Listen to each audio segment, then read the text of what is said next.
Buenas tardes a todos y todas. Sean bienvenidos a una nueva jornada historiográfica.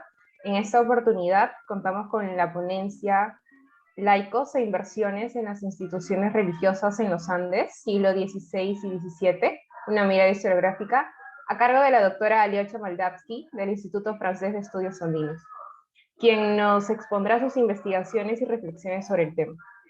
Mi nombre es Camila Núñez y seré su moderadora en esta ocasión. Presentando a la doctora Alyosha Moldavsky, obtuvo su doctorado en Historia en la Universidad de París, con una tesis sobre los jesuitas y misioneros en el mundo andino, y se ha desempeñado como docente de Historia Moderna en la misma casa de estudios. Sus líneas de investigación han abordado las instituciones religiosas y laicos involucrados con la evangelización de las poblaciones andinas, como mecanismos de distinción social y de poder en el mundo hispanoamericano, lo que la ha llevado a estudiar, entre otros temas, la restitución de bienes mal habidos en los Andes en el siglo XVI. En la actualidad, la doctora se desempeña como directora del Instituto Francés de Estudios Andinos, cargo que asumió desde el año 2020. Entre algunas de sus publicaciones se encuentran Misiones Evangelizadoras y Circulación del Conocimiento, siglo XVI al XVIII, Vocaciones Inciertas, Misión y Misioneros en la provincia jesuita del Perú en los siglos XVI y XVIII, Space and Conversion in Global Perspective, y también tenemos Financiar la Cristiandad Hispanoamericana, Inversiones laicas en las instituciones religiosas en los Andes.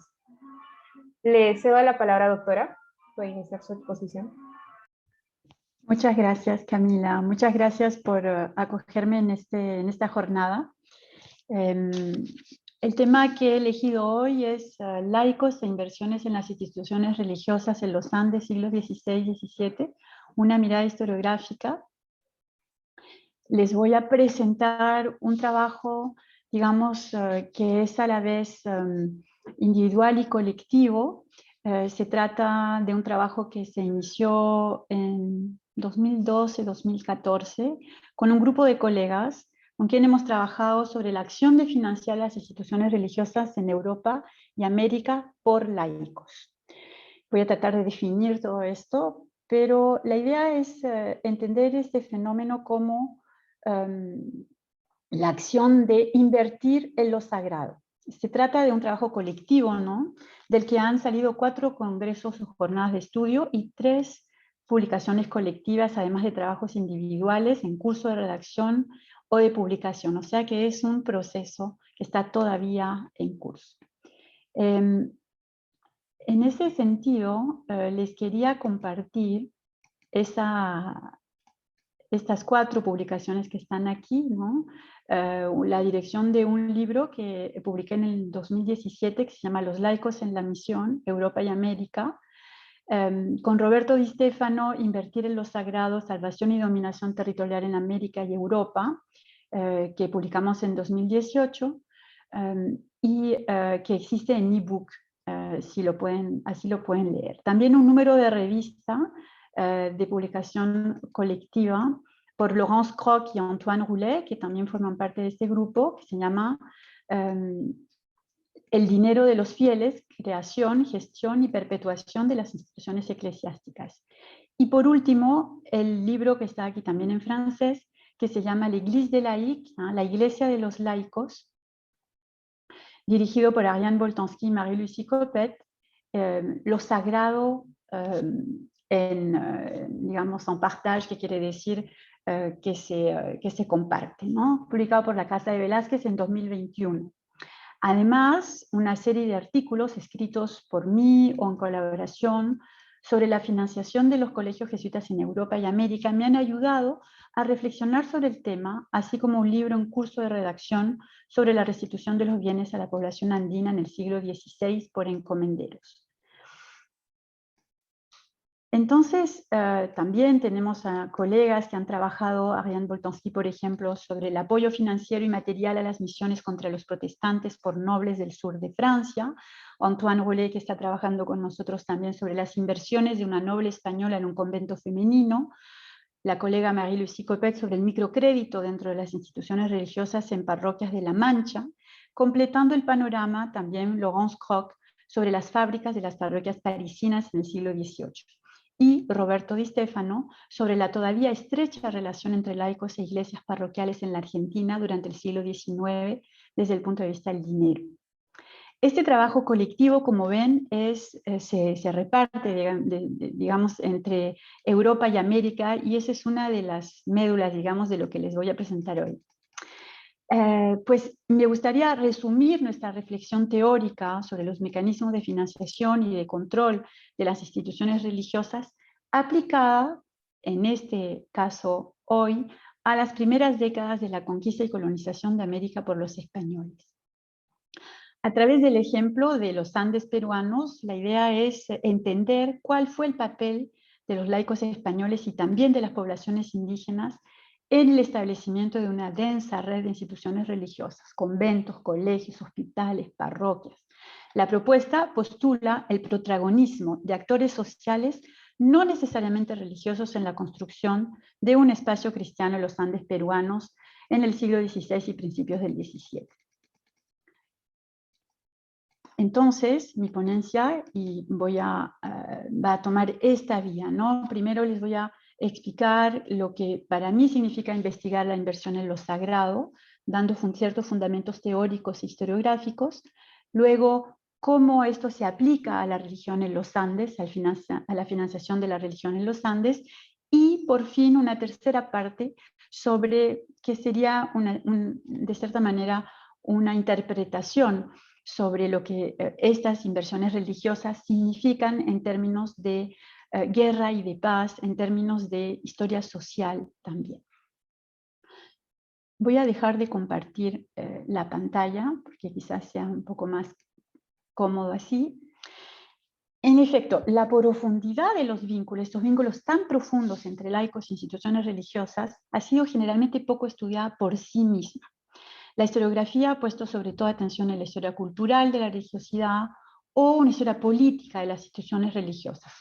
Hay trabajos sobre las manifestaciones del culto en las sociedades coloniales americanas, con el estudio de las devociones, sus ambigüedades y su carácter eventualmente heterodoxo. También tenemos estudios sobre la penetración del catolicismo en las prácticas religiosas de la población indígena que demuestran su gran capacidad de adaptación frente a la religión impuesta por la dominación colonial. Otros estudios sobre la penetración a través de los medios económicos del clero, su capacidad productiva, sus bienes, muchas veces a través de los abusos del clero, también tenemos, ¿no?, en la historiografía.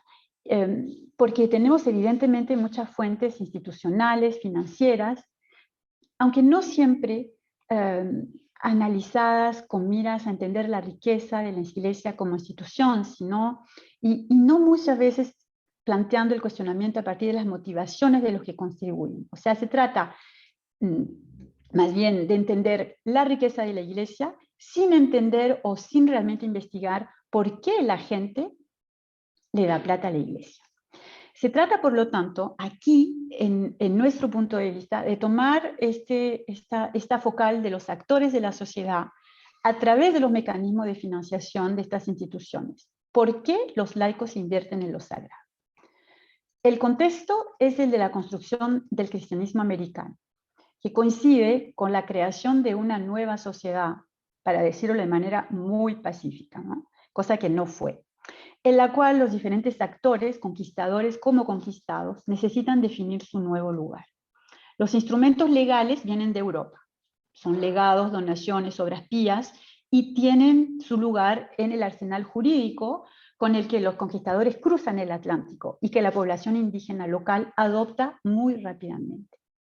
Evidentemente, no pretendo agotar esta problemática, ¿no?, sobre la cual las investigaciones siguen desarrollándose, pero me voy a limitar al espacio andino y al periodo inicial de la sociedad colonial, desde la conquista en 1532 hasta principios del siglo XVII.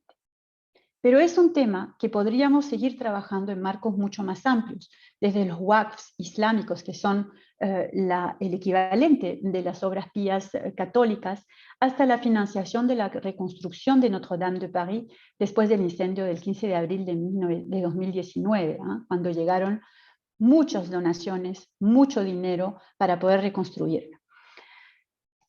En un primer apartado, entonces, voy a presentar los argumentos teóricos que justifican la investigación, como les dije hace un rato. En el segundo les presentaré algunos de los instrumentos de la inversión y en el tercero una pequeña interpretación. Estos fundamentos teóricos e historiográficos. La política de evangelización emprendida por los españoles en América fue generalmente estudiada a través de la relación de contacto entre el clero, tanto regular como secular, con la población que se pretendía evangelizar. Los que se llamaron indios y la población deportada de África y esclavizada, así como sus descendientes. También se estudia mucho su triple dimensión institucional, política, religiosa, la religión de los fieles, etc. Como lo dije hace un rato. Poner a los laicos en el centro de la historia social de la religión implicó para los historiadores, y me parece algo importante, salir de una historia en la que las instituciones religiosas eran necesariamente prescriptivas ante los fieles simplemente dóciles o recalcitrantes. El trabajo pionero de William Christian en 1991 sobre la religión local en España bajo Felipe II hizo entender la relativa autonomía de los actores locales frente a las instituciones. Sin embargo, la interpretación de Christian incorpora la dicotomía entre la religión de las élites, por un lado, y la religión popular, delineada por la historiografía francesa sobre las mentalidades y la cultura popular, todo esto entre comillas. Citamos a Beauvais o a Froeschlet-Chopard, por ejemplo. La noción de religión popular deriva de la historia social de las mayorías ausentes de las fuentes, pero su definición es su geometría muchas veces variable y revela la construcción de un otro interno por parte de las élites alfabetizadas, desde los cazadores de brujas del siglo XVI y XVII hasta los mismos historiadores del siglo XX. La historiografía de la religión tiende hoy a relativizar la idea de un modelo prescriptivo por parte de las instituciones religiosas y políticas y a tomar la perspectiva de los actores. En ese sentido, el trabajo que estamos haciendo sobre los laicos es totalmente coherente con, digamos, una dinámica historiográfica que es bastante general. Entonces se trata de decir que, digamos, estos actores interiorizan normas, prácticas sociales y religiosas sin que se trate necesariamente de imposición desde arriba o de autonomía desde abajo, como lo propone también Olivier Christin sobre la formación de las identidades confesionales en la Europa de la primera modernidad. En la historiografía americanista, esta cuestión de los sin voz se ha planteado a través de la visión de los vencidos en situación colonial, desde la perspectiva de la antropología histórica, con trabajos posteriores que permiten superar, digamos, la dicotomía dominante-dominado, dominación-resistencia, y entender la diversidad de estas sociedades en situación colonial. La historiografía de la conversión y la evangelización, en ese sentido, ha investigado sobre las estrategias de neófitos, enfatizando la variedad de motivaciones sociales y políticas de los pueblos indígenas afrodescendientes a la hora de aceptar el bautismo. Estas estrategias no son una prerrogativa de las poblaciones recientemente cristianizadas. También los europeos enfrentan situaciones a las que se adaptan. Una sociedad cristiana de antiguo régimen se traslada a un nuevo espacio y configuración demográfica en el que se ejerce la dominación colonial, involucrando ajustes por parte de todos los actores, no solo los llamados indios. Entonces aquí la historia social, o sea, lo que se llama la historia social, permite conectar el proceso de evangelización con las especificidades de la sociedad colonial al final de la conquista y las guerras civiles, en un contexto que hay que tener en cuenta amplio de ruptura confesional y de transformación del cristianismo en la segunda mitad del siglo XVI. Es una conexión operativa con el estudio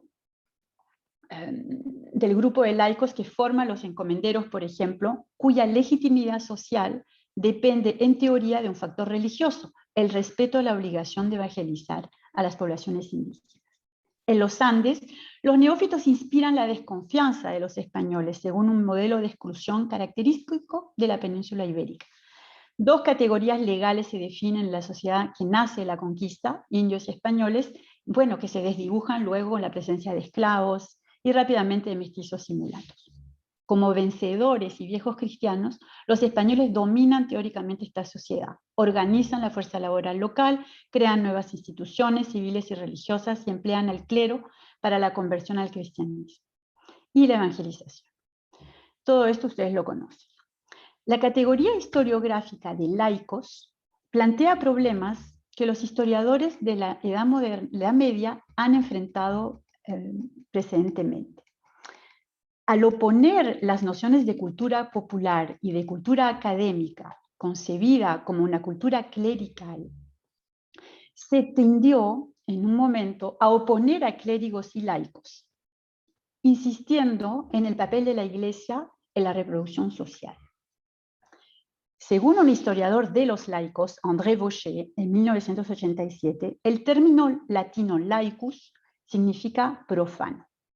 No aparece antes de la Reforma Gregoriana, cuando los individuos se definían a sí mismos según su pureza, vírgenes, continentes y casados. Con la Reforma Gregoriana, el clero que supervisa a los fieles se distingue por la perfección que ofrece el monasterio y los laicos están por debajo en la jerarquía.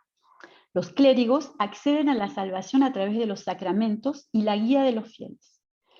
En los siglos XII y XIII, o sea, hay que remontarse hasta ahí, se rehabilita el estado de laico, cuya salvación es posible en el siglo. O sea, porque si no, imagínense, si solo los curas se pueden salvar y los religiosos se pueden salvar, esta sociedad no puede funcionar.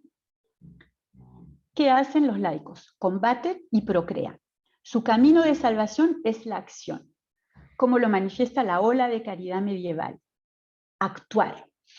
Estos cristianos viven su referencia a Cristo a través de mediaciones, trabajo, matrimonio, posesión de propiedad y hacer circular el dinero. Según Vaucher, los laicos intentaron vivir su cristianismo a través de una religión voluntaria. Esto está en peligro con la ruptura confesional europea del siglo XVI, porque esto coincide con la formación de las sociedades coloniales hispanoamericanas. Por una parte, implica considerar también seriamente el papel de los laicos en la Reforma Tridentina, pero al mismo tiempo, la ruptura confesional critica ciertos elementos de estas transacciones entre laicos y la Iglesia desde el punto de vista económico. El devoto tridentino es, según André Chatelier, un cristiano que se siente impregnado por una verdadera vocación misionera hacia los demás. El devoto, no digo la gente común y corriente. El papel de los laicos en la vida parroquial los lleva a ser más que meros ejecutantes de los clérigos, nos dice Angelo Torre en 1992. Y su lugar en la Reforma Católica en la segunda mitad del siglo XVI, a través de cofradías, obras pías, es parte de un proceso de larga duración que viene de la época medieval y que los españoles que cruzan el Atlántico llevan consigo e implementan en América. Entonces, es legítimo estudiar cómo la evangelización de las poblaciones amerindias interfiere en esta acción de los laicos españoles para su propia salvación, así como en la acción de las élites indígenas cristianizadas. Lo que plantea, evidentemente, que estoy pensando, pues que toda esta gente era sincera, porque si no, todo se nos cae, toda la interpretación se cae, evidentemente, ¿no? La conversión es un argumento fundamental en los siglos XVI y XVII para justificar la conquista, que rápidamente toma el nombre de pacificación. Se trata de entender qué beneficios espirituales y sociales pueden esperar obtener estos laicos españoles que se encuentran en una situación de frontera en la cristiandad. Ahora bien, esa era una definición de los laicos y de su relación con la Iglesia. Esta relación la pueden tener a través del dinero. Entonces, interrogar las modalidades financieras de la construcción de un espacio cristiano en América plantea el problema general de las finanzas de las instituciones religiosas, sus relaciones económicas con un entorno social en un contexto cristiano, o sea, la relación entre economía y religión. Primero, y es muy simple, los clérigos necesitan comer todos los días, como cualquier ser humano, y tienen necesidad de refugiarse en una casa, tener un techo, ¿no? Común o individual. Son especialistas de lo sagrado y para eso necesitan espacios particulares donde reunir a los fieles, administrar los sacramentos y también necesitan financiar su formación, su circulación. Todas estas operaciones se fundamentan, y es importante tenerlo en mente, en la creencia por el resto de los actores sociales en la utilidad de la existencia del clero, es decir, de gente especialista en lo sagrado, si no, no le pondrían tanta plata para que pudieran sobrevivir. Esto no es ni una novedad en los tiempos modernos, ni una especificidad americana, y lo sabemos muy bien porque hay trabajos sobre estos temas. Los conquistadores llevan consigo este pensamiento medieval antiguo, complejo, con los modelos de la obra pía, del trabajo caritativo, del deber moral de la restitución, por ejemplo, y por lo tanto, de la definición del precio de la salvación, justo cuando los movimientos de reforma critican la riqueza de Roma. Lo sagrado como sustantivo no aparece en las fuentes, pues se refiere a una categoría analítica que desde Durkheim hasta Dupron designa lo que está separado de lo profano por la religión, con un énfasis particular en la trascendencia. Es importante. En 1912, Émile Durkheim definió la religión como un sistema solidario de creencias y prácticas relacionadas con cosas sagradas, es decir, creencias y prácticas separadas, prohibidas, que unen en una sola comunidad moral llamada Iglesia a todos aquellos que adhieren a ella. Aquí está la idea de que lo sagrado produce una escala de valores jerárquico y polariza, y hace pasar las cosas, los bienes, de una categoría a otra, de lo profano a lo sagrado. Pues la médula del cristianismo, la religión de Dios hecho hombre y de la redención de la humanidad pecadora, es el poder de transformación de los hombres y de los bienes por su consagración. Estoy citando a Dominique Yognaprat en 2012. Entonces la institución, y eso es lo que quería resaltar, a través de su clero opera esta mediación entre lo profano y lo sagrado que permite definir espacios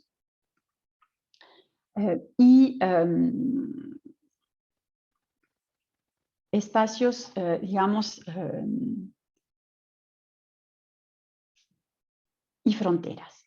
En este contexto americano que tenemos nosotros, se trata de incluir a la población indígena en la comunidad de los creyentes, de crear desde cero un espacio cristianizado, de definir un lugar para cada uno. Entonces, al invertir en las instituciones religiosas, los laicos españoles y neófitos nativos también operan, someten sus bienes a operaciones de transformación de la propiedad mundana que pasa a la esfera de lo sagrado, reproduciendo lo que como los primeros cristianos consideraban como una transferencia de un tesoro al cielo, para tomar las palabras de Peter Brown. Estas operaciones les permiten ocupar un sitio. Bueno, la historiografía de la relación de los clérigos con el dinero ha sido renovada en gran medida por los historiadores medievalistas. Giacomo Todeschini, que es uno de los maestros, muestra cómo la concepción de los franciscanos de la pobreza voluntaria no significa un divorcio con el dinero, y reflexiona sobre su lugar en las sociedades cristianas.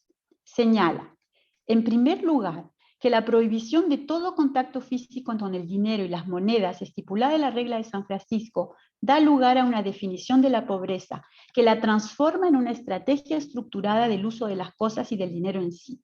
O sea que la pobreza que define San Francisco no es la pobreza que nosotros pensamos que es. En segundo lugar, dice Todeschini, es obvio que para funcionar esta estrategia de uso sin apropiación requiere la colaboración constante de laicos o clérigos que no estén obligados por el voto de pobreza. El hecho de que los franciscanos hagan voto de pobreza voluntaria no significa que renuncian a la vida. Necesitan mediadores, amigos espirituales que van de compras, como dice Todeschini. Esta división de papeles valida éticamente todo el sistema de transacciones económicas y permite que los laicos ocupen un lugar legítimo en la sociedad cristiana, porque son los que manejan la plata cuando los franciscanos no la pueden manejar.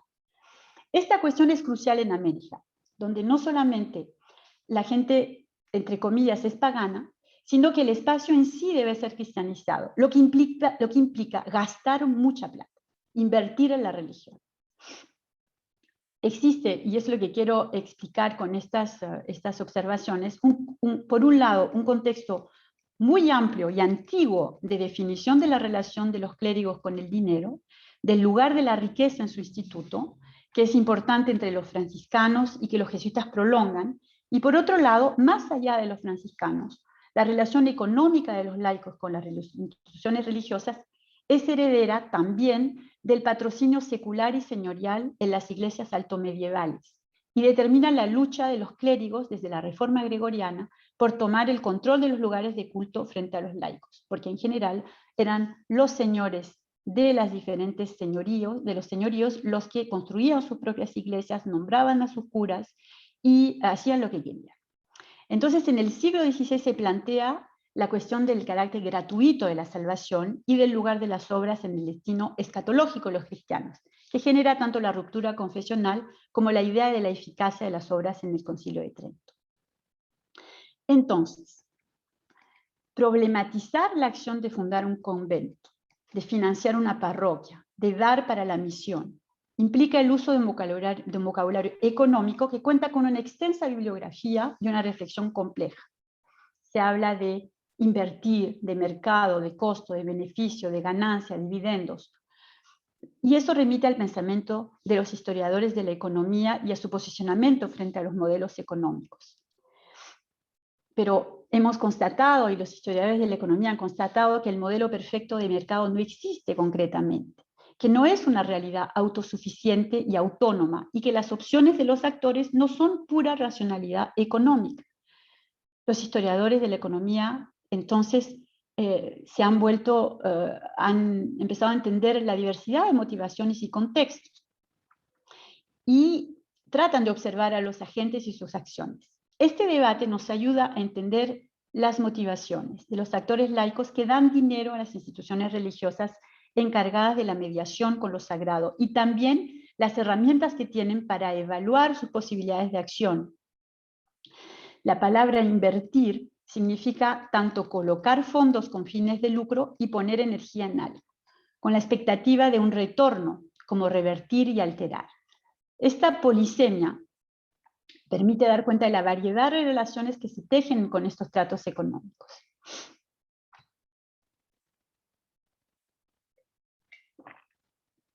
¿Qué opciones tienen los laicos cuando invierten en la religión? ¿Es mejor restaurar la propiedad de los indios con la restitución para financiar la presencia de un sacerdote o fundar un convento franciscano, un colegio jesuita en la segunda mitad del siglo XVI? ¿Cómo resolver la cuestión de la salvación del alma, la conversión de los indios y la durabilidad de los bienes temporales que determinan en parte la condición social? ¿Es posible evaluar el resultado de la inversión, más allá de la vela que se enciende todos los años para el fundador? Por los jesuitas, por ejemplo, ¿se puede medir los beneficios de una inversión religiosa? ¿Son inmanentes y trascendentes al mismo tiempo? Es difícil responder esas preguntas, evidentemente. Pero lo que sí sabemos es que, por una parte, desde un punto de vista de los donantes y testadores que ponen sus bienes a disposición de instituciones religiosas, la inversión los convierte en protagonistas de un don que exige un contradón, pero que no lo es exactamente como nos dice Clavero, que sigue a Nebrija, y que lo define como un presente en remuneración de algún beneficio, una contraparte gratuita. Y si se aplica a todas las áreas de la vida social, incluida la distribución de mercedes por parte del príncipe, por ejemplo, es una herramienta operativa para reflexionar tanto sobre la restitución como sobre las obras pías como donaciones, que requieren un beneficio, una contraparte. Y esa contraparte sería la salvación, pero no solamente. En segundo lugar, invertir en instituciones religiosas a través de una fundación piadosa equivale a hacer pasar un bien, y eso es muy importante, del ámbito de la mercancía al de la inalienabilidad, o sea que cambia de estatuto. La ley romana define las cosas sagradas y religiosas como inalienables e invaluables. Para los actores sociales que realizan esas transacciones, este paso es particularmente eficaz, tanto social como religiosamente. Todos han leído cosas sobre las cofradías y cómo los bienes de las cofradías permiten poner a los bienes a salvo, ¿no? La salvación inscribe a los actores de la transacción en una relación de intercambio, pero es inmedible esta transacción, imposible de evaluar, porque la salvación es trascendencia, a pesar de que la obra pía como práctica social sea inmanente. Entonces, aquí estamos intercambiando un bien inmanente por la salvación, que pertenece a la trascendencia, equivale a producir una relación de intercambio invaluable. En la religión católica, el misterio de la misa otorga este poder al sacerdote para transformar el dinero que recibe para comprar pan y vino en un bien eterno. En ese sentido, es en ese sentido que se puede decir que una obra pía puede ser designada como una inversión en lo sagrado. Y disculpen lo largo de mi definición, y no he aplicado a nada todavía esta definición. Entonces, ¿de qué se trata esto de financiar la religión en los Andes? Primero, uno la puede ver a través de la restitución de los bienes mal habidos durante y después de la conquista. Esta fue alentada por los primeros dominicos en el Perú y permitió financiar la evangelización por parte de los laicos españoles para construir este espacio cristiano. Esta práctica se prolonga después con la financiación de obras pías, capellanías, hospitales y órdenes religiosas, conventos, misiones, colegios. No voy a hablar mucho rato de la restitución porque probablemente la abordaré en otro momento. Digamos que, ¿de qué se trata? Los antiguos conquistadores acusados de abusar su poder, sospechosos de pretender fundar señoríos particulares, por ejemplo, también, en América había que controlarlos. Es una de las motivaciones. Después de la promulgación de las leyes nuevas en 1542 y de su relativo fracaso. Y una de las maneras de controlar a esta población difícil de controlar es la teología moral con el sacramento de penitencia, que pertenece al foro de la conciencia. Con la restitución se da una dimensión concreta a algunas propuestas de teólogos y juristas del siglo XVI, y Bartolomé de las Casas, en un largo memorial publicado en 1552, exige la restitución de los bienes mal habidos durante la conquista en nombre del carácter injusto de las guerras entonces emprendidas contra los habitantes del continente americano. Esta restitución es el deber del cristiano que se apropió un bien de manera ilegal y cometió un acto fraudulento. Complementa la contrición, y es importante decirlo, concretando el sentimiento de aversión hacia el pecado. ¿De qué se trata? Si uno no restituye, no lo pueden absolver. Entonces no va al paraíso. Y ese es un poder que tienen los sacerdotes. En el contexto andino es algo muy importante, porque fue aplicado con el papel que tuvieron los religiosos de la Orden de Santo Domingo en el Virreinato del Perú, dejó esta restitución huellas muy concretas, no solamente en testamentos, en documentos, pero sino también en el paisaje. Muchos testamentos y donaciones en la década de 1550 y 1560, después de las guerras civiles, fueron redactados por estos antiguos conquistadores, instalados en la nueva sociedad colonial, cuando llegan al ocaso de sus vidas. Esto fue estudiado por Guillermo Lomán Villena en 1966. No es fácil evaluar la amplitud del fenómeno. Yo tengo como una centena de casos que he podido ver, y lo que veo es que la mayoría de estos casos se dan a partir de después de 1549, en los años 50, cuando ya, digamos, la pacificación de la Gasca está dando sus frutos.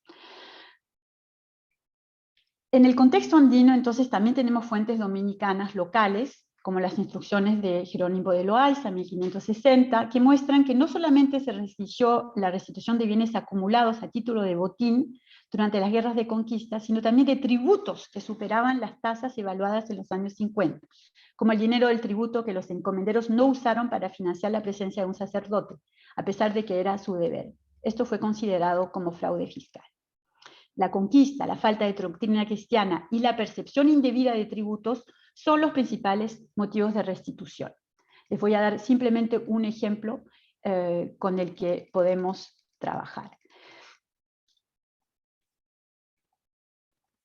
En abril de 1562, la esposa de Alonso Cáceres, encomendero de Arequipa, establece un testamento de su marido y restituye a los indios de Poxi su encomienda, un rebaño de 200 ovejas de Castilla, declarando: se entienda en esta manera serle hecha por vía de restitución y paga y entera satisfacción de todos los cargos que el dicho capitán mi señor le sea y pueda hacer a cargo en cualquiera manera y por cualquiera vía de su conciencia y exterior y con su voluntad, y así lo mando en el dicho capitán mi señor. Algunos conquistadores aluden a su buena fe, o sea, la ignorancia de que la apropiación de los bienes que hicieron fue ilícita. El acto de restituir muestra aquí la potencia del argumento de la absolución. Por la catástrofe demográfica, evidentemente no se podía restituir a las personas a quien se había realmente quitado los bienes, ¿no?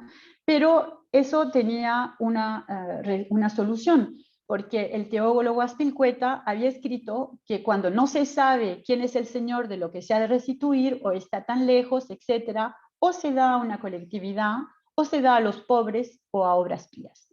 Y esto permite que las restituciones financien la iglesia, financien las órdenes religiosas. Las restituciones, pocas son hechas directamente a las poblaciones indígenas y muchas veces en forma de rebaño, por ejemplo, o de tierras. En general son sometidas a condiciones drásticas y encargadas a patrones religiosos que limitan la autonomía de los indios. En el ejemplo de Poxi, el encomendero lega a sus indios 200 ovejas que no se pueden alienar, vender, antes de que nazcan 2000 hembras, y nombra como patrones del rebaño a su heredero y al prior del convento franciscano de Arequipa. O sea, que en realidad la población indígena no tiene casi ningún poder sobre ese rebaño. Entonces aquí lo que vemos, y no lo digo más, es que estas condiciones revelan cómo la restitución se convierte en un instrumento de poder local y muestran cómo los españoles interpretaron esta obligación. Bueno, que Guillermo Lomán Villena analiza como una incidencia lascasiana, pero que vemos que si tomamos en consideración los factores socioeconómicos de su implementación, va mucho más allá. Entonces se trata de devolver a los indios los bienes mal habidos durante la conquista, el tributo evadido. Y aquí, con esto, bueno, los encomenderos crean lazos muy estrechos con las órdenes religiosas. O sea, es uno de los mecanismos de implementación del catolicismo.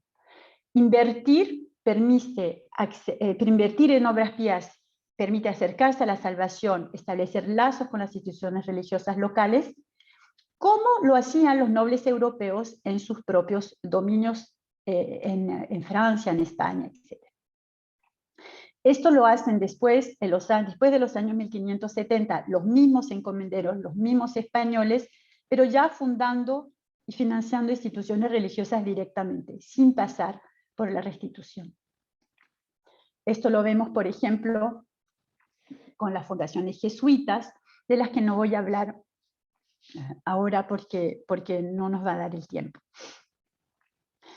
Simplemente decir que las finanzas eclesiásticas han sido estudiadas a través de la cuestión del crédito, a través de otro tipo de trabajos, los bienes de la iglesia, el papel de los comerciantes en el crédito también, y evidentemente cómo se financiaron muchas órdenes religiosas aquí en el Perú, tomando en cuenta, por ejemplo, los trabajos evidentemente de Kathleen Burns, pero también de otras colegas que han trabajado sobre Nueva Granada en el mismo ámbito, ¿no?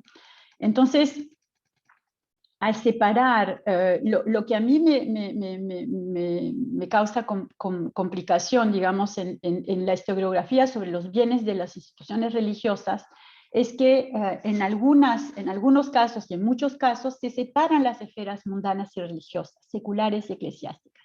Se pierde la perspectiva de una inversión a la vez social y religiosa por parte de los laicos.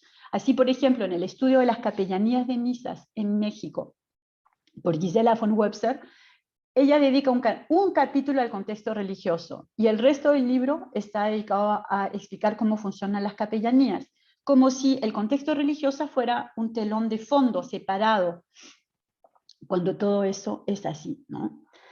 Yo no pretendo resolver esta encrucijada historiográfica, pero digamos que se puede entender quizás un poco mejor cómo estas diferentes, digamos, esferas están intricadas. Y por ejemplo, entonces aquí es un llamado a la población, se ha investigado bastante poco el tema de la financiación de los primeros conventos mendicantes en los Andes. Sería bueno que alguien lo hiciera, ¿no? No existe en la historiografía americanista una obra equivalente a la de Ángela Tienza sobre las fundaciones conventuales en la España moderna desde un punto de vista global. Existen estudios de casos, no más. Entonces, lo que sabemos es que son los españoles y la población con su trabajo los que financiaron toda esta red de órdenes religiosas. Entonces, nos sería interesante tener una tipología completa de los fundadores y donadores a los jesuitas o al resto de las instituciones religiosas. Se están haciendo cosas en este momento, evidentemente, por ejemplo, la historiografía empieza a prestarle también interés a las inversiones religiosas de los curacas, cuyo estatuto dentro de la República de los Indios explica su afán por ser reconocidos como cristianos y jefes de comunidades. Hay un interés de la población andina en invertir en las instituciones religiosas y esto se manifiesta dentro de las comunidades a través de las cofradías, por ejemplo. Necesitamos un trabajo más global sobre todo este tema también. Para todos estos actores, los beneficios son a la vez temporales y espirituales. Como en Europa, las fundaciones e inversiones en la fe persiguen asentar la reputación y la memoria local, más allá de la familia. Los encomenderos buscan a la vez absolución y asentar su poder. Para todos, fundar un colegio jesuita o invertir en una cofradía, una capilla o un retablo permite darle al dinero una dimensión intemporal, mantener la memoria, demostrar su pertenencia a la nueva fe, en el caso de las élites indígenas. Todos buscan acortar su estadía en el purgatorio. Invertir en la fe es a la vez un acto social y un acto religioso. Sin embargo, también se puede interpretar como el reflejo del proceso de construcción de una nueva sociedad. En ese sentido, pero creo que ya he hablado demasiado, y les voy a brindar quizás en el momento de responder algunas preguntas, estas pocas ideas, ¿no? Esta relación entre las inversiones religiosas, la guerra y la paz. Podríamos comparar esta transición de la conquista bélica a lo que los historiadores llaman la colonia, comparándola a lo que los historiadores europeos llaman la salida de la guerra, de las guerras, y hay aquí elementos que nos permiten reflexionar sobre este momento especial de la historia andina, a pesar de que la guerra de conquista no sea comparable a la guerra de las trincheras, pero los colegas que han trabajado sobre la salida de guerras nos dan algunas ideas sobre lo que puede significar estos momentos. La idea aquí que, por ejemplo, estos conquistadores manejan un botín, y esta idea de manejar un botín tiene un sentido en su lugar en la sociedad, ¿no? El hecho de que sean soldados y dejan de ser soldados. Entonces, cuando son soldados manejan botín y cuando dejan de ser soldados fundan la religión y eso les da un estatuto. Cuando son soldados tienen un estatuto de soldados en la sociedad y cuando ya no hay más guerra, pues en una sociedad entre comillas pacificada, su estatuto viene de su inversión en lo sagrado. Esta es una de las ideas. Y esto permite de cierta manera lo que se puede llamar una recivilización de los conquistadores de cierta forma, ¿no? Y pongo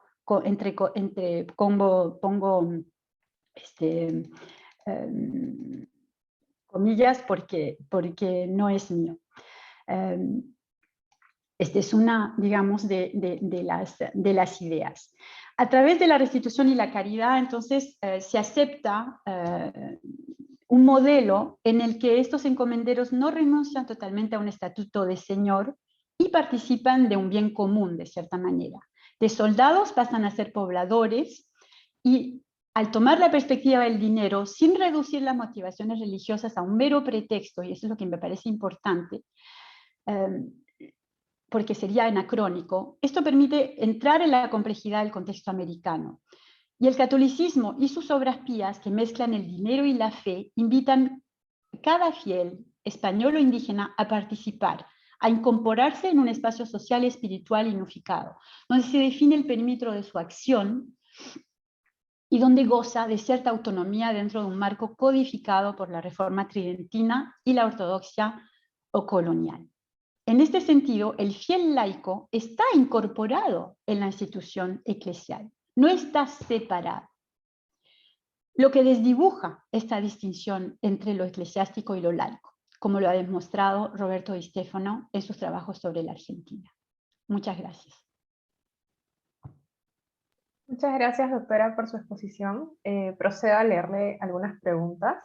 La primera sería, ¿mediante qué estrategias o modalidades los clérigos durante los siglos estudiados en el Perú convencían al público laico de invertir ingentes sumas de dinero en la iglesia? O por el contrario, ¿esta iniciativa era preponderantemente de los inversionistas laicos?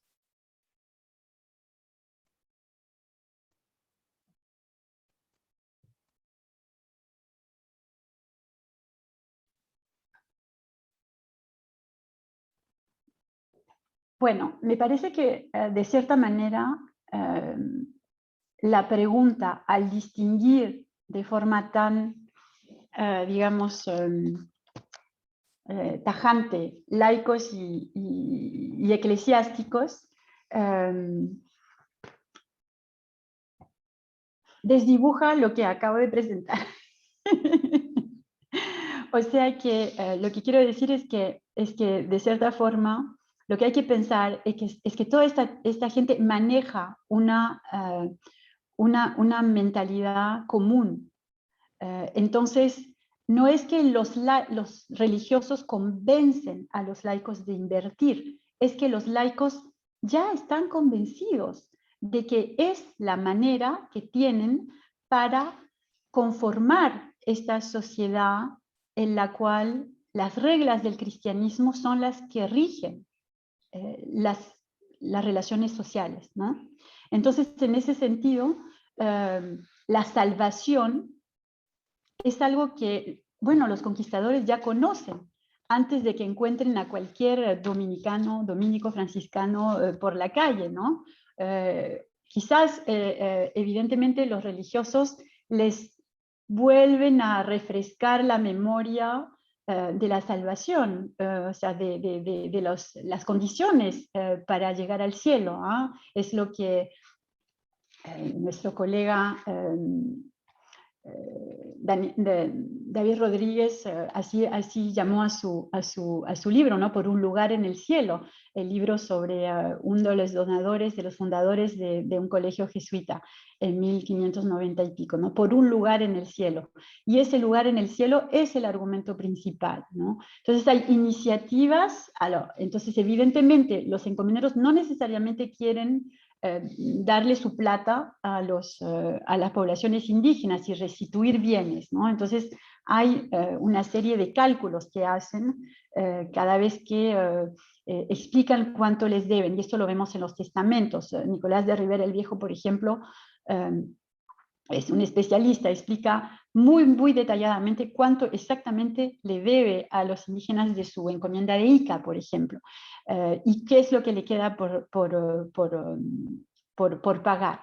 Pero lo que yo diría es que las estrategias, son argumentos de salvación, son argumentos religiosos. La gente pensaba realmente que se iba a ir al infierno.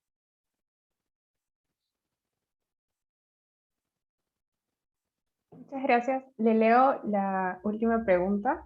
Para el caso peruano en los siglos estudiados, ¿existió alguna uniformidad en las inversiones de laicos en las instituciones religiosas? ¿O estas se focalizaron en alguna ciudad o diócesis específica?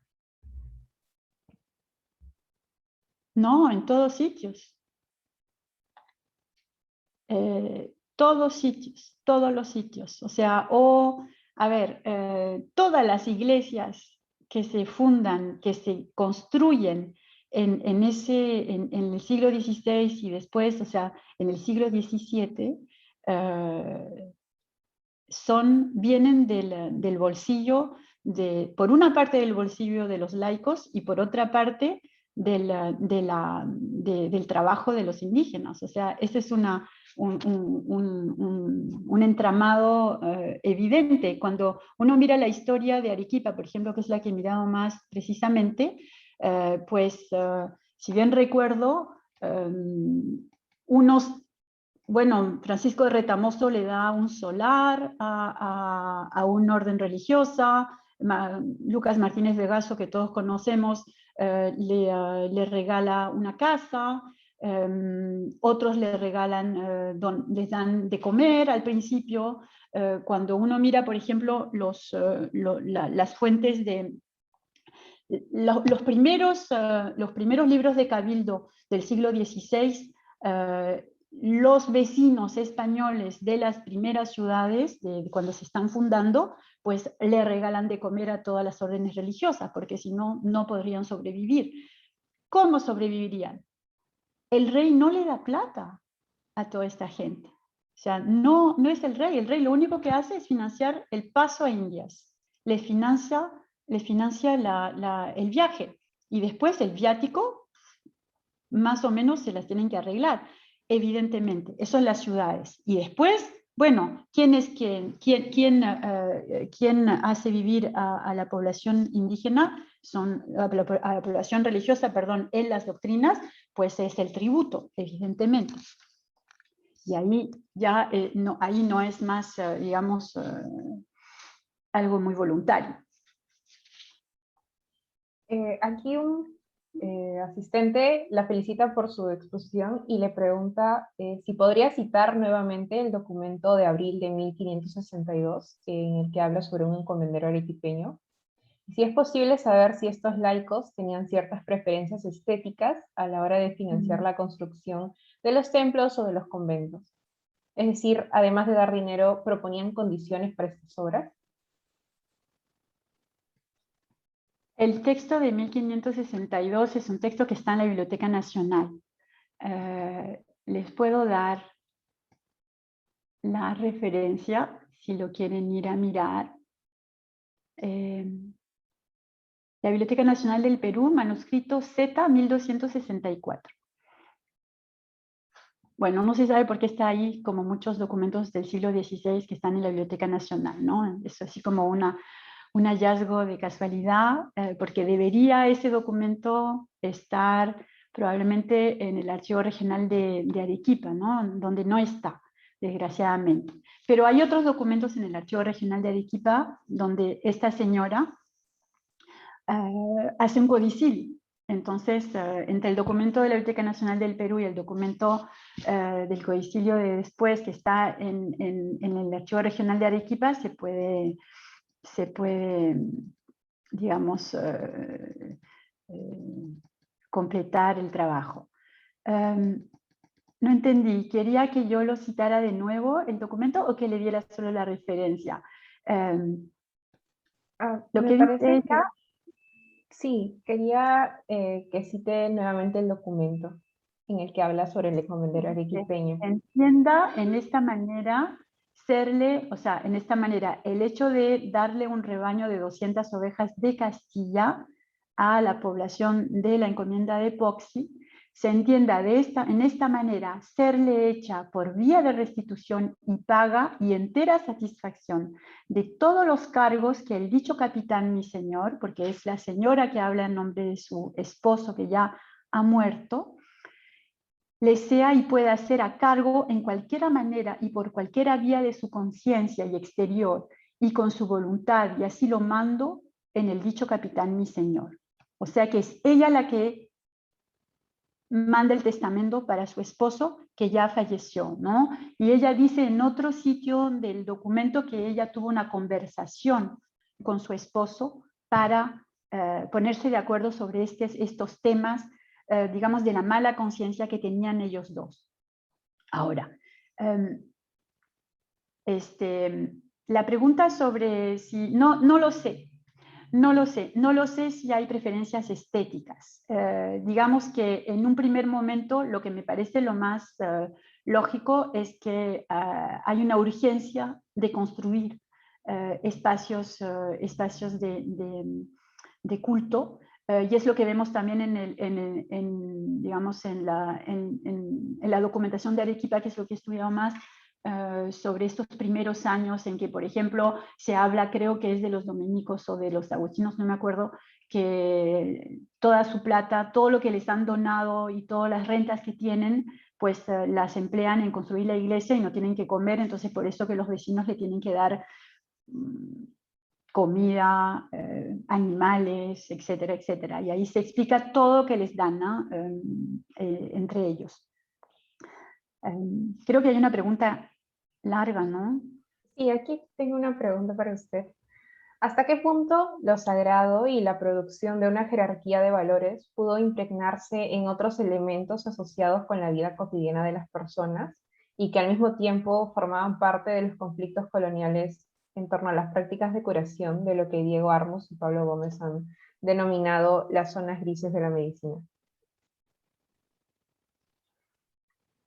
Dice después, es decir, Sí. cuánto de la producción histórica ha profundizado en el rol de las instituciones religiosas en la concepción de causas sobrenaturales sobre las enfermedades.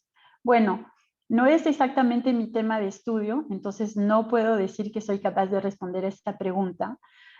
Lo que podemos saber es que yo creo que en realidad muchas veces pensamos que existieron en esta jerarquía de valores, digamos,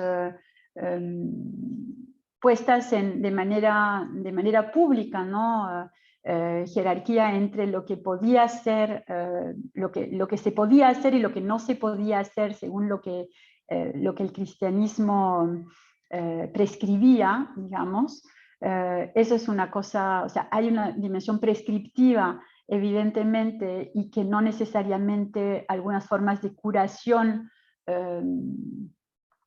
por ejemplo, que fueran de origen indígena, eran aceptadas por los católicos, digamos, y por los evangelizadores, pero muchas veces en la práctica todo se hacía. O sea, y lo que vemos es que cuando a un español o incluso a un cura o a un religioso le proponen curarse con algo que podía considerar como heterodoxo, pues no lo rechazan, ¿no? A pesar de que esté prohibido. Entonces ahí hay una jerarquía de valores, evidentemente que es una jerarquía prescrita, que está en los textos, pero que después en la práctica es muy difícil de evaluar, ¿no? Cómo se implementaba realmente. Entonces, en ese sentido, claro, hay zonas grises, pero no estoy segura de que tenga mucho que ver con el tema que yo estudio. En sí, las zonas grises las tenemos en todos estos campos de trabajo en los que asumimos que existen un texto y que ese texto se aplica. No hay que ser más papista que el Papa, de cierta manera, y no hay que necesariamente pensar que todo lo que los textos dicen se aplicaba o lo pensaban realmente los que estaban a cargo de aplicarlos, ¿no? Y en ese sentido sabemos muy bien, por ejemplo, cómo en la misma región de Arequipa en el siglo X, fines del XVII, principios del XVIII, una historiadora que se llama María Marsili nos explica muy bien que, bueno, que no hay muchos procesos de idolatría, salvo cuando hay un conflicto entre los curas y la comunidad. Cuando hay un conflicto entre los curas y la comunidad, brotan los procesos de idolatría porque los curas acusan a la comunidad de ser idólatras. Pero mientras tanto, no pasa nada, porque tienen un modus vivendi que funciona, ¿no?